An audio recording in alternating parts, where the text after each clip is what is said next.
Can you 3-star without using any epic equipment? Many players, especially new or returning ones, might not have the gems to unlock them or the ores to even upgrade them. However, let's break down 5 powerful armies that can crush any base without the use of epic equipment, regardless of your town hall level. To kick things off, let's start with the Super Witches, as you can run these between Town Hall 12 and Town Hall 17 for great success since you are foregoing the Fireball and you're running the Zapquake instead. In order to start an attack like this, we're going to start with the Grand Warden. This is going to help us establish one side of our funnel, where we're going to also use 5 lightning and 1 earthquake to remove an area of the base. Typically, these are things like the Inferno Tower compartments or Scattershot compartments. However, if you can get defenses like the Monolith or the Fire Spitters, those are really good defenses to take down. This is going to establish a bit of pathing while also being able to get great value with it, since this is typically what you would be doing with a fireball. Other than this is going to establish one side of our funnel. In this specific army, you can run the Flame Flinger as well instead of the Siege Barrack. Typically in this case, you're going to be running your Queen to set up the other side of your funnel, so the Flame Flinger can get additional value. Other than this, your other side of your funnel is going to be done with your Queen and her giant arrow with healer puppets. This kind of lets you have a free Queen walk, which is the entire reason to why you are using the giant arrow and the healer puppets. Now, with both sides of your funnel set, you're going to send in your Super Witches. You want to make sure that you're luring the Warden over, so place them near his aura. This allows you to start moving in for things like the Town Hall or into a compartment to start smashing through. You do want to make sure that you're using an early rage along with a jump to get a little bit deeper into the base. But you also want to make sure that you are using the Grand Warden's Eternal Tome early in order to protect everything as you dive into the core. This is important because the Barbarian King is typically going to be running the Earthquake Boots with something like this. This allows you to open up a large area of the base, and since you don't have the spiky ball, you're not going to be able to smash through a ton of defenses. But with the Super Witches helping clearing out defenses and the King under the Rage Vial, you can get plenty of great value while using it. This really just leaves the Royal Champion on the back end, where you can run her default set and really get a lot of value, since you can clear plenty of defenses with the Seeking Shield and still heal up quite well. Otherwise, just make sure you have some form of cleanup, especially with a strategy like this, but you'll more often than not be able to 3-star most bases with the Super Witches. Moving over to our next army, we have the Mass Twin Hogs, something that you can use between Town Hall 13 and Town Hall 17. This is a fantastically strong strategy thanks to the combo of the Super Hog and Hog Rider. So in order to start a strategy like this, we're going to be starting with funneling by using 1 Yeti on either side of our entry in order to set the funnel. This is important because we're running a pretty massive hero dive with the use of the King and Queen, in addition with some supportive troops like the Electro Titan, Apprentice Warden, and Ice Golem. This is all going to help us get great value with our hero dive. The Log Launcher will not only do damage to defenses out of its range, but also will open walls, which is really important for a strategy like this. This allows us to get great value while also being able to keep our heroes alive and moving. With the Barbarian King's Earthquake Boots, we can really open a large area that can help not only the CC troops that we have, but also the King himself get additional value. As for the Queen, she can clear additional defenses thanks to her being able to hit over walls and clear through as many other structures as possible. Now, with all of that value taken away by your heroes, it's time to start your Super Hogs. This way you have the Grand Warden and a couple other regular Hog Riders working with your Super Hogs. You also have the Royal Champion to provide some great support. With the Life Gem, you're giving all of your Hog Riders and Super Hog Riders a ton of HP, so using an early heal is essential in order to get great value from them, especially as they go through traps. Things like leftover rage spells can be particularly great as it pushes them deeper in and you can get plenty of heavy damage with them. Other than that, freeze spells are great for things like the Town Hall or other splash damage defenses, and as you get closer to the Town Hall, if it wasn't taken down already, you should use the Grand Warden ability in order to keep them all alive through the poison, and of course a back-end heal in order to help your super hogs and hog riders stay alive. Having things like skeleton spells can also help distract single target infernos or others splash damage defenses. You have hog riders from your royal champion's ability, and you can just easily overwhelm this. Now, if you want something easy and simple that doesn't need any epic equipment and you're a fan of air attacks, the Hydra is a perfect strategy since you can run this between Town Hall 13 and Town Hall 17 for great success. This is mainly in part with the new minion prints, in addition with cloned Yetis or cloned balloons.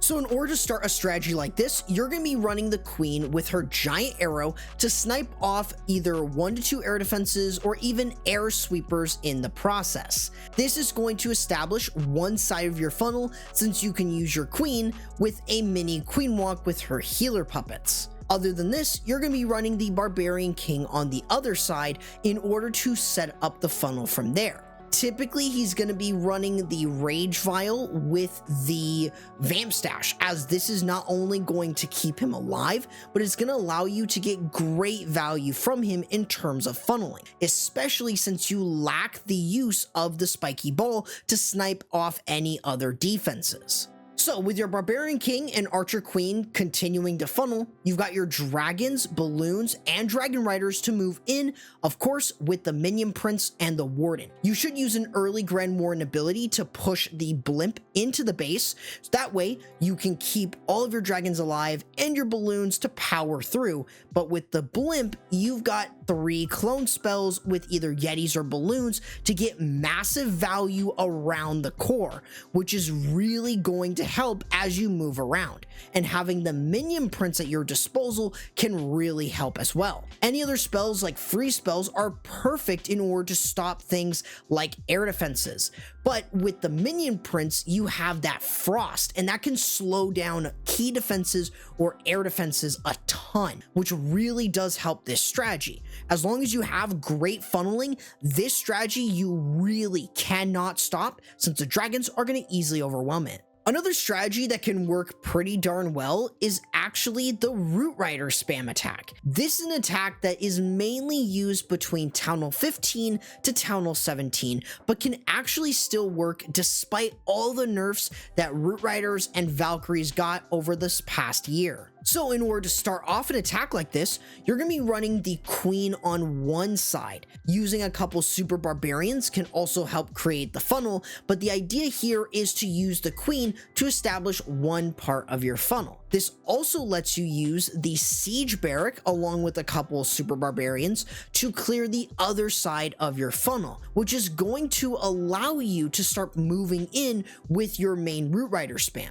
But the reason to funnel is very important, as you want to make sure that you're clearing through a majority of the base with your Root Riders. So being able to set up a solid funnel is exactly what you want. Now that you have a lane to move in your spam, you're going to send in the Root Rider, Valkyries, the Apprentice Warden, Druids, and of course the Grand Warden and the King. This way you can get great value as they start moving into the base, and the Druids will provide additional healing. With the King and the Angry Jelly, he can continue to move in with your Root Riders. As for your spells, Overgrowth spells are used for pathing purposes. This allows you to get plenty of great value from your Eternal Tome ability and get everything to work towards the Town Hall. Your Royal Champion can be used over on the back end in order to help clear out some other defenses, and free spells can be used to stall out things like the Monolith. Other than this, you really just want to try and get great value from things like your Barbarian King's ability,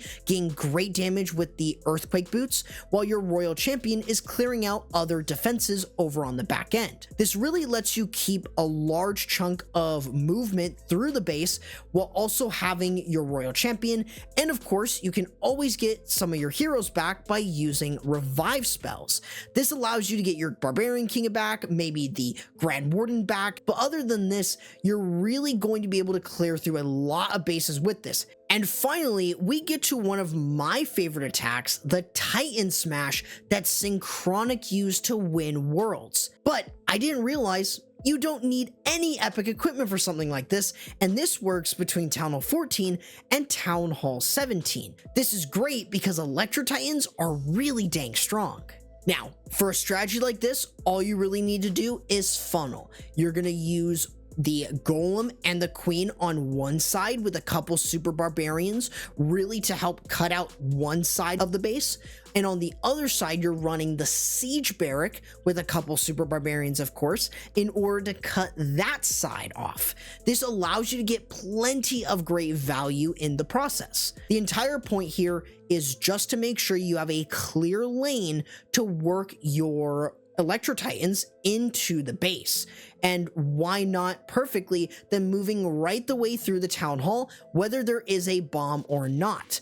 This is going to help you clear a solid lane for you to send in your Electro Titans. Pretty much once you have the funnel set, you can send in your Electro Titan with your Barbarian King, Grand Warden, and other supportive troops, including healers, in order to start moving in. Typically, I recommend trying to move in for the town hall as quickly as possible, as even if it doesn't have a bomb, it can do plenty of damage. Having an early Grand Warden ability will not only protect things through the poison bomb at lower town hall levels, but will also protect everything as you work deeper into the base. Something like the Earthquake Boots can open up a larger area for the rest of your attack to move in, which can really help all of your Electro Titans and all the rest of your troops get great value and movement through the entire base.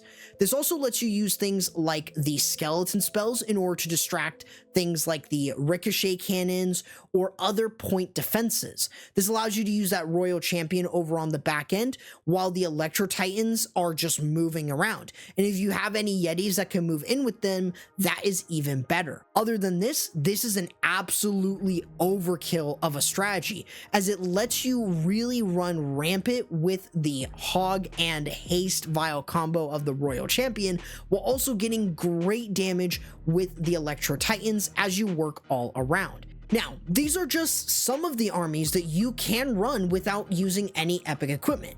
But if you need more info about epic equipment and their minimum levels, be sure to check out this video right here.